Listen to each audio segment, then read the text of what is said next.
Retour sur le plateau de TV Finance, il est 9h16. Intéressons-nous à présent aux devises et à leur cours. Pour nous accompagner ce matin, Philippe Lermy, que nous retrouvons. Bonjour. Bonjour Roselyne. Vous êtes chef trader, formateur et ancien chef trader d'une banque centrale. Alors Philippe, on va d'abord revenir ensemble sur quelques événements de la semaine écoulée, avec d'abord les ventes au détail aux États-Unis. Et là, les chiffres ont pour le moins déçu. Oui, alors en fait, elles sont sorties en légère baisse à plus 0,3 contre plus 0,4 attendu.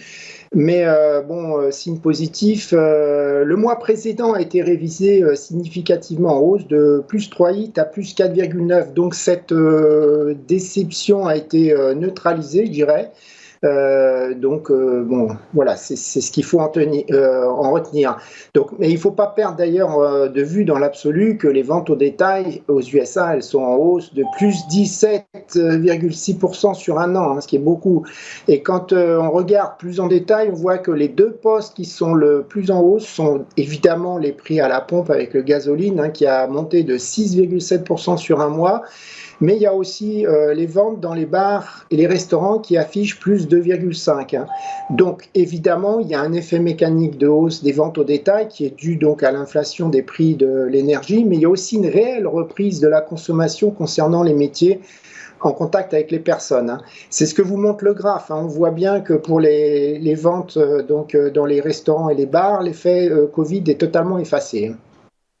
Alors on poursuit, Philippe, avec la réunion de la Fed. La Fed a monté son taux directeur de 25 points de base. C'était une première depuis 2018, mais évidemment, pas de surprise dans cette décision. Tout à fait, c'était complètement anticipé par le marché, mais il a quand même été surpris parce que les membres de la Fed se sont montrés plus agressifs. Hein. On voit que les prévisions des membres de la Fed indiquent maintenant 7 hausses de taux pour 2022 contre 3 la fois précédente et 3 hausses de taux supplémentaires pour 2023. Donc avec celle qui vient d'avoir lieu, ça ferait 10 hausses de 25 points de base, hein, ce qui est beaucoup. Alors, qu'est-ce qu'on voit là sur ce graphe? En vert, on voit l'évolution des Fed Funds Effective Rates, c'est-à-dire les taux interbancaires qui sont encadrés par les taux directeurs de la Fed. Les carrés verts, ce sont les dernières prévisions des membres de la Fed, qu'on voit qu'elles sont super élevées.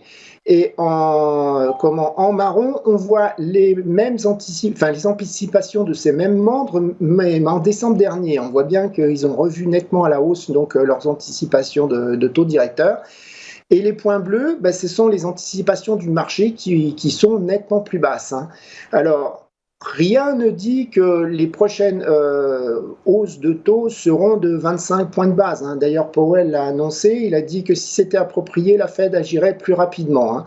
On remarquera aussi qu'on a eu donc un membre dissident dans le vote, à savoir M. Boulard, hein, qui voulait lui carrément une hausse de 50 points de base dès ce matin, bon, ce qui n'est pas étonnant de sa part. Hein. Personnellement, je pense qu'avoir des taux directeurs qui sont dans un range de 0,25-0,50% paraît dérisoire quand on a une inflation qui, je vous le rappelle, est à 7,9%. Hein. Donc aux yeux de beaucoup, et moi y compris, la Fed, elle semble vraiment behind the curve. Hein. Alors, le marché a aussi été déçu parce qu'il attendait des précisions concernant la réduction de son bilan, hein, ce qu'on appelle le quantitative tightening. Et Powell a complètement éludé la question en répondant qu'une décision serait prise dès le prochain meeting, c'est-à-dire en mai. Hein. Donc on voit que qu'est-ce qui s'est passé sur les marchés? Après une hausse initiale du dollar, celui-ci s'est affaibli. Donc il faut en conclure que c'était largement intégré par le marché. Hein. Ce qu'il faut aussi réaliser, c'est que du coup, les minutes qui vont sortir dans 2 semaines et demie risquent d'être un market mover pour nous, donc une opportunité de trading. Alors on va rester, Philippe, du côté des banques centrales avec celle d'Angleterre, donc la BOE qui a elle aussi monté son taux directeur, mais elle, ça fait un petit moment, hein, c'est la 3e fois consécutive. Oui, tout à fait. Donc ça apporte le bank rate à plus 0,75% maintenant. Mais à l'opposé de la Fed, Fed, les membres de la Banque d'Angleterre ont pris une attitude plus précautionneuse lors de la conférence de presse.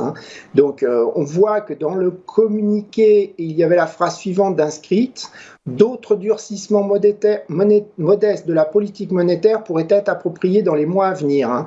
Donc, on a un discours qui est moins affirmatif que lors de la réunion précédente. On voit que sur les 9 membres votants du Monetary Policy Committee, 8 ont voté pour une hausse de taux et on a eu un des membres qui, lui, a décidé de voter pour des taux inchangés. Donc on est à l'opposé, je dirais, dans les estimations dernier moment des membres des 2 banques centrales. Alors cet adoucissement de ton, il intervient alors que la Banque centrale a fortement revu ses prévisions d'inflation à la hausse. Elle a indiqué qu'elle anticipe maintenant une hausse d'inflation, une inflation autour de 8% au cours du 2e trimestre, alors que dans la réunion précédente, elle ne voyait que 7%. Alors, je vous rappelle qu'actuellement, l'inflation au Royaume-Uni est à 5,5%. Alors, qu'est-ce qu'on voit sur la paire, sur le câble, la paire GBP-USD? C'est que le marché a bien réajusté ses anticipations à la baisse, puisque la paire, jeudi dernier, elle a baissé de plus de 100 pips juste après l'annonce de cette réunion politique monétaire. On voit sur le graphe qui est à l'écran que si l'on compare les anticipations de marché interbancaire et les précédents cycles de hausse de taux directeur de la Banque d'Angleterre qu'il y a eu dans le passé, donc l'anticipation du marché là est à l'inverse excessive. Donc il ne faut pas oublier aussi qu'il va y avoir l'Ukraine qui va générer un effet récessif en Angleterre. D'ailleurs, le FMI a déjà annoncé qu'on risque de perdre 1 point de croissance mondiale. Donc pour nous, traders, ça signifie que le câble reste soutenu actuellement, mais si ces anticipations s'avéraient être déçues, on pourrait voir la paire de devises baisser. Alors, Philippe, vous l'évoquiez à l'instant, il y a la guerre en Ukraine avec des pourparlers qui se succèdent, mais aucune négociation concrète et des bombardements qui continuent et qui redoublent. Oui, alors je vois hier, il y a Madame Liz Truss, la chef de la diplomatie britannique, qui a annoncé dans une interview au quotidien The Times, alors je la cite, les pourparlers sur la paix entre l'Ukraine et la Russie ne sont qu'un écran de fumée utilisé par le Kremlin pour cacher des épouvantables atrocités avant une nouvelle offensive. Si un pays est sérieux au sujet des négociations, il ne bombarde pas aveuglément des civils ce jour-là. Alors on le voit, Madame Truss est très sceptique, et moi aussi d'ailleurs, en ce qui concerne les négociations, et estime que la Russie s'en sert pour faire diversion afin de regrouper ses forces. Alors ce qu'on constate, c'est que Poutine continue effectivement de bombarder, il n'y a aucun cessez-le-feu, même pour certains corridors d'évacuation d'ailleurs. Et de surcroît, l'armée russe annonce avoir utilisé un missile hypersonique par 2 fois déjà. Alors, c'est une technologie, d'après les experts, qui est en armement est complètement inutile sur une cible immobile. Enfin, on comprend que ça sert surtout pour menacer l'Occident. Alors, on pressent qu'en bombardant les villes, son but est de terroriser la population pour que les pro-occidentaux évacuent. Ce matin, on avait l'ONU qui annonçait qu'il y a 10 millions d'Ukrainiens qui ont fui leur domicile. Alors, quand on voit que vendredi dernier, Poutine, en personne, a célébré dans le plus grand stadium de Moscou l'anniversaire de l'annexion de la Crimée, en 2014, et quand on voit l'exigence du président Zelensky qui est de conserver l'intégralité territoriale de l'Ukraine, le Donbass et la Crimée inclus, on voit mal comment des négociations pourraient aboutir.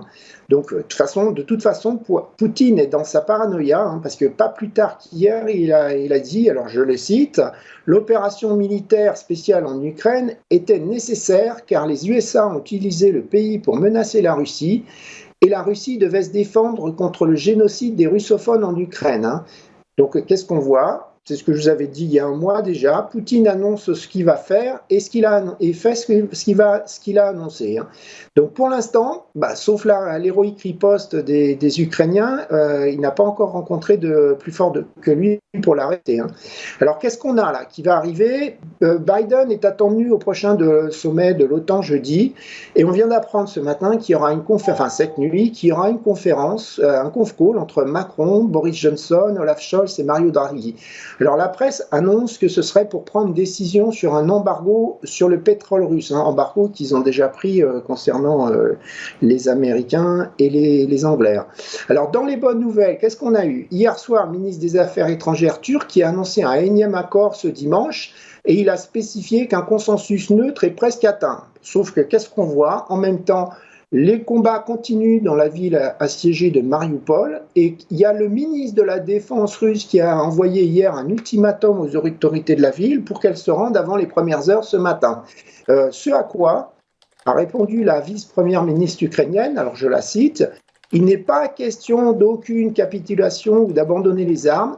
Nous avons déjà informé les Russes à propos de cela. » Donc voilà la situation, elle est toujours bloquée. Alors, qu'est-ce qu'on voit? Jusqu'à présent, les marchés, depuis le début de la guerre, à chaque annonce d'une prochaine négociation, le marché s'emballe, le dollar baisse, l'eurodoll monte, et 2 heures après, au maximum, le soufflet retombe plus fortement qu'il s'est gonflé. Il ne s'est gonflé. Tant qu'on est dans cette situation d'impasse, chaque annonce sera une opportunité d'entrer en position vendeuse. Et on voit que ce matin, c'est plus tout à fait le cas. On ne peut pas dire que l'eurodoll remonte vraiment. Le marché a commencé à comprendre. En tout cas, ce qui est certain, pour terminer avec ça, c'est que la Russie s'enfonce encore plus dans un régime dictatorial.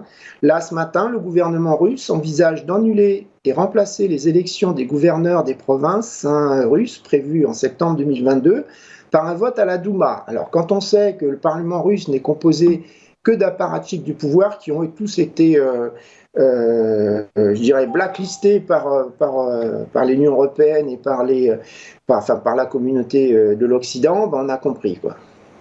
Alors Philippe, avant de s'intéresser aux devises, on va faire un coup de projecteur sur les événements de cette semaine à venir, et notamment l'inflation. On l'évoquait tout à l'heure aussi, l'inflation au Royaume-Uni, elle est attendue en forte hausse, plus 8%, vous le disiez, mais ce pic n'est probablement pas encore atteint. Oui, alors elle est attendue autour de 6,2% contre 5,5% la dernière fois. Alors notamment, il y a les effets de base qui vont compter pour la moitié de cette hausse. Alors, dans les minutes qui ont été publiées en même temps que le comité de politique monétaire, la Banque centrale d'Angleterre a indiqué qu'elle pensait donc l'inflation monterait effectivement à 8% au deuxième trimestre, mais qu'elle baisserait ensuite significativement. Alors, ce n'est pas tant le niveau du pic d'inflation qui est important, mais c'est plutôt est-ce qu'il va y avoir des effets de second tour, et malheureusement, il risquerait bien d'arriver.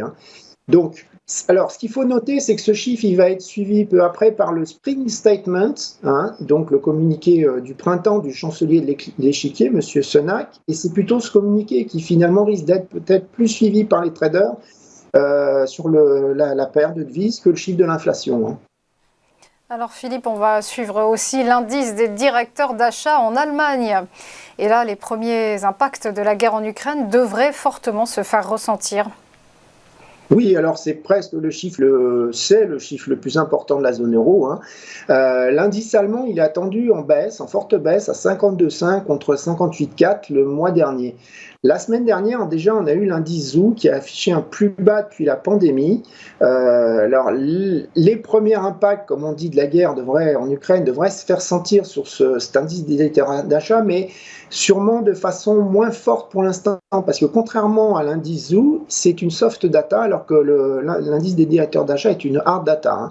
Donc, on pourrait voir l'impact commencer à, je dirais, se réaliser dans les délais de livraison. C'est ce qu'il va falloir surveiller dans ce chiffre. Alors, il ne faut pas oublier, c'est le graphe que je vous montre, c'est que l'épidémie, elle repart en Europe. Les Français l'ont oublié d'autant plus facilement que le gouvernement a laissé tomber les masques. Et puis en Allemagne, on flirte avec les 300 000 cas depuis plusieurs jours. Donc là, peut-être plus tard aussi, on va avoir la composante service de l'indice des directeurs d'achat allemands qui risque d'être mauvaise et pourrait se retrouver sous le seuil important de 50.